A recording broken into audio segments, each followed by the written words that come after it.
káàbọ̀ padà gbogbo ẹ̀yin olólùfẹ́ wa nílé abalawa mbẹ extra náà ló ṣì lọ lójú amóhùnmáwòrán yìí fáfá ní ẹ̀yin tẹ́ ṣẹ̀ṣẹ̀ ń darapọ̀ mi ò tí ì rìn jìnnà lọ títí lórí ìgbéyàwó Kọ́láwọlé àti Títílọpẹ́ náà la ṣe ń sọ ẹ̀ṣọ́ àpọ̀rọ̀ ìgbéyàwó àhàhà kì í sọ̀rọ̀ téèyàn fọwọ́ yẹpẹrẹ gún lọ ẹ̀yìn ọ̀rọ̀ tọ́lọ́ nǹkan ti stamp látòdì ọ̀run wà ní bẹ́ẹ̀ ni ẹ ká tún wá sọ̀rọ̀ nípa ẹ jẹ́ ká sọ̀rọ̀ nípa ọkọ ìyàwó àti ìyàwó ẹ̀yàn alẹ́ nígbà tí mo ṣe interview ìyàwó níbẹ̀ mo ti wá mọ̀ pé ọ̀nà jìn ìfàfẹ́ táwọn méjèèjì ti ń bára wọn bọ̀ ọjọ́ eléyìí jẹ́ ṣe kì í ṣe wedding ẹ̀mẹ́tì last year táwọn ọmọ fèbó sọ wọ́n ti jọ ń bára wọn bọ̀ nígbà tí ìyàwó wà ní secondary school lọ́kọ ti pàdé ìyàwó ẹ̀ ẹ̀dẹ̀mọ̀ period ọkọ ti wà ní university kò tí ẹ mọ̀ pé báyìí náà lẹ́yìn ẹ pàdé wọ́n ń gbà yẹn ẹgbẹ́ ṣé wò ìgbẹ́ máa wà lára àwọn tó máa sọ pé kí ni ó ń tán ẹni Kọ́láwọlé wá prove everybody wrong wọ́n pé mi ò tán ìyàwó mi ò mi love ẹ̀ gan ni mo wá bèèrè lọ́wọ́ ọkọ àti ìyàwó mo bèèrè àwọn kankan ìbéèrè kan lọ́wọ́ wọn ẹ̀yin aráalé ẹ jẹ́ ká lọ wo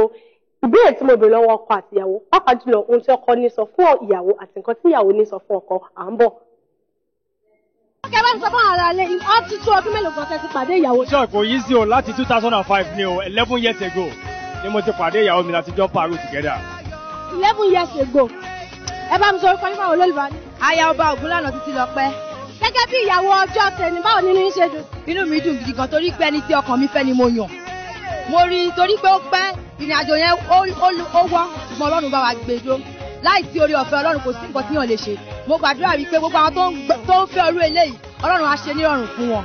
Ǹjẹ́ rí ìdojúkọ kankan? Mo torí ọkọ yín sọ wọ́n ní láti bí 11 years ago lẹ ti pàdé. Ṣé ó ní àwọn ìdojúkọ kan tẹ́ ti ẹ̀ rí kó tó di wípé Ọlọ́run wá mú ọjọ́ ìní ó mú ró fún? Àwọn ìdojúkọ ọ̀pọ̀ rẹpẹtẹ tó yẹ ká máa sọ lẹ́nu. Ṣùgbọ́n a dúpẹ́ lọ́wọ́ Ọlọ́run wípé a borí ìdojúkọ tó kọlù wá, a borí ẹ̀ lónìí, a di ọ̀kan ṣoṣo lẹ́nu. Ṣé 11 years ago yẹn tá bá ní kẹ́kà ká sẹ́yìn ìgbà yẹn ṣì wà ní school? Nígbà yẹn gangan mo ṣe wọ university that's 11 years ago 2005. Ṣé wọ university ni? Ẹ̀yin ara lẹ tí ọkọ bá ṣe wọ university ń bọ̀ wá níyàwó wà. Mo ṣì wà ní secondary school gbà yẹn.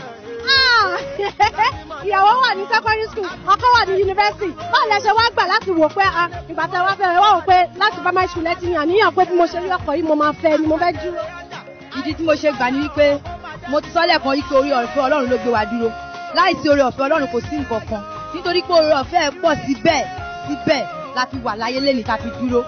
Torí ọ̀pọ̀ ló máa ń wá ojú ọ̀nì tí kò ṣeé ṣe ṣùgbọ́n àwọn adájọ́ lẹ́ni ó ṣeé ṣe torí pé ìrìn àjò yẹn wọ́ kò sí ìjà wà ṣùgbọ́n mo dúpẹ́ lọ́wọ́ ìyá tó bí mi nítorí pé òun ló fi ẹsẹ̀ mi lélẹ̀ lẹ́ni tó jẹ́ kí n lè rí Kọ́láwọlé fẹ́ gẹ́gẹ́ bí ọkọ lónìí. Bínú yín ṣe wá dùn sí lẹ́ni tẹ̀dẹ̀ tí wá rí wọn bẹ́ẹ̀ ti grab copy yín báyìí ẹ bá mi kọrin ìfẹ́ kan fọ́kọ yín. Olómi onítẹ̀mí ọ̀rẹ́ mi olólùfẹ́ ojúkọ ṣàlàdání lọ́lọ́lúwa kò sóhun tó yà wá. Àmì Jésù ó yẹ bá mi ṣàdúrà fún ìyàwó yín tẹ̀sẹ̀ gbélé ni. Ìyàwó mi olórí Títílọpẹ́ Bámidélé ọmọ Bámidélé Abíọ́dún aya Ògúnlànà mo gbàdúrà fún ẹ lẹ́nìí wàá bá bo wàá bí akọ wàá bí gọ́vnọ̀ wàá bí president nílé Kọ́lá òní mọ̀kòrò nínú Kọ́lá òní jẹ̀kòrò lórúkọ Jésù ayọ̀ yá bá wa kalẹ̀. Thank you very much. Àmì ẹ̀ṣẹ̀.